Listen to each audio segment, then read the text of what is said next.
Well, hi, it's Pastor Al here. It's nice to be with you again this morning. You know, this has been kind of a strange time, and we know a lot of people all over our country and world have been getting sick, but the one nice thing about it, and there are all sorts of people that are stepping up to help, helping when people are sick, helping making sure that people have school, helping at your school to see that they can figure out how to best do school this fall. Lots of people are helping everywhere, and that's really cool because that's something God really wants us to do. But I wonder if you know that, sometimes there are other critters that will help out when all of a sudden there's a great need. Let me show you one.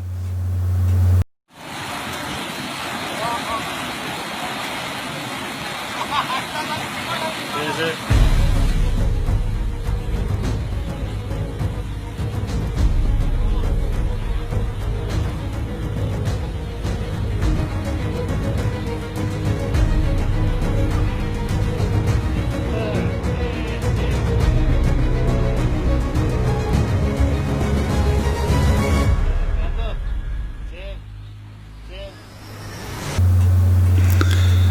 Now, I've heard some people say that the dog was really more interested in saving the stick.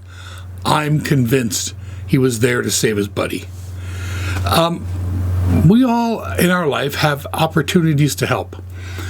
It's not usually saving somebody's life.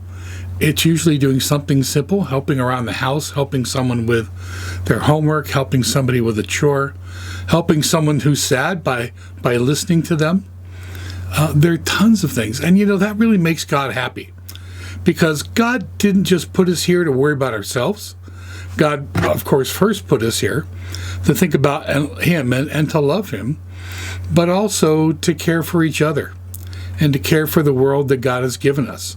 When we have an opportunity to care for somebody or to care for the world around us, it's really something we should try to do. You can't help every time, but sometimes you get in that situation where you're the one who's there and you're the one who can help. I thought I would show you a little video this morning of someone who finds themselves in a situation where they're the only ones to help. And they decide to, as we say, step up to the plate and do their part. It's a little bit long of a video, but I think you'll really enjoy it. And I'm just going to sign out here, and we'll sort of sign off at the end of the video. So I hope you're doing well. I hope you're not too hot, because it's really been hot. And I hope God is blessing you. Remember to help people, help others when you can. God bless you. Enjoy the video. I keep hearing these little kip kip sounds, and it sounded like coyotes off in the canyons. Head down to the climbing area. On our walk over, I hear the coyotes again, and I look up, and I see two little heads. I'm like, no way! That's the coyotes we heard last night. And I'm like looking, and those coyotes are kind of weird looking coyotes.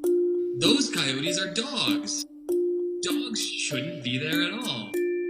Our first thought was, somebody has to be up there. So we start calling for the hikers. Hey, is anybody up there? Nobody responds. And so there was kind of no hesitation. Brody decides, I need to go up there and see what's going on. Oh, shoot, another cliff. I'm trying to orient myself. I'm like, this has to be where those dogs were, but I still don't see the dogs. Hey, pups! And I'm like, there's no way they're all the way down here. I'm down climb this now. And I'm just about to give up because I don't see anything. But I decide to walk like 10 more steps, and that's when I see this shaded cave. And I see this little chihuahua head stick out. And I'm like, no way. Whew, okay. I found the dogs. I'm gonna have to rappel into them because I don't know how they got down there. Okay, I've got my rope.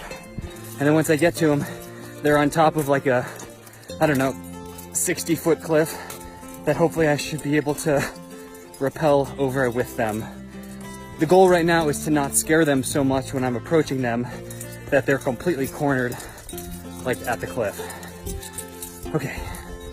They're down there. There's a couple of steps there. And I start down climbing that whole section again, and I end up back where I can see the dogs with all my gear. And I start talking to them. Hey, puppies! Hey, guys, I'm coming! Hi, guys! Hi! Oh, you don't look so good. We're gonna get you out of here. Is there just two of you? You wanna come over here? Good. Good, puppy. Hey, guys. This is my initial contact with these dogs. For a second, I just kind of turn off my climber brain, and I'm just like, oh, I love dogs so much. And I get over to them. Both of them start giving me kisses right away.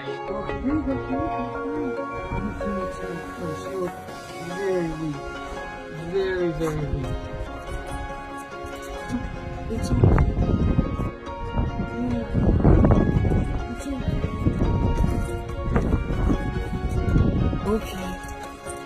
Okay, guys. Hi. Is that nice? Okay, we're gonna get you rigged up for rappelling. You are so skinny. Oh my god. I'm like using all of this gear that I brought up with me to make dog harnesses. Hi, I'm Brody. What's your name? I wish I knew your name. And so I rigged myself for a rappel. I rigged the two dogs for their own safety lines. By the time we got to the overhanging point, which means my feet are no longer touching the wall, I'm floating in space from the rope, one dog sat on each of my legs. And I'm able to use my hands to manage the rope while having my arms around them. So I am down at the bottom, preparing for the arrival of our two new friends, who I quickly named Meatball and Parmesan because our own dog is named Spaghetti. Spaghetti, it's okay. It's okay. We very quickly abandon all of our climbing plans for the day, and we start heading down from the cliff to our car. We put Parmesan in Brody's climbing backpack. We carry Meatball. Oh, my good babies. And we walk down to the car, and by some chance, a ranger happens to drive by at that moment. We start driving into town with the ranger so we can get some service. I have Parmesan on my lap. Brody has Meatball on his lap. We were on our way to a work trip, and we couldn't take them with us. We drive down to the shelter. We had to say bye to them, and that sucked. It was really hard for me to leave the two dogs at the shelter, but having that experience with them and knowing what sweet, wonderful dogs they were, I knew that they were going to find home. We got an update a few weeks later that Parmesan and Meatball both found their forever homes. I think that our experience with Parmesan and Meatball was a really beautiful lesson to us about, the hope that there still is out there, and that you can do good things, and that we can take a dark situation and turn it into something light.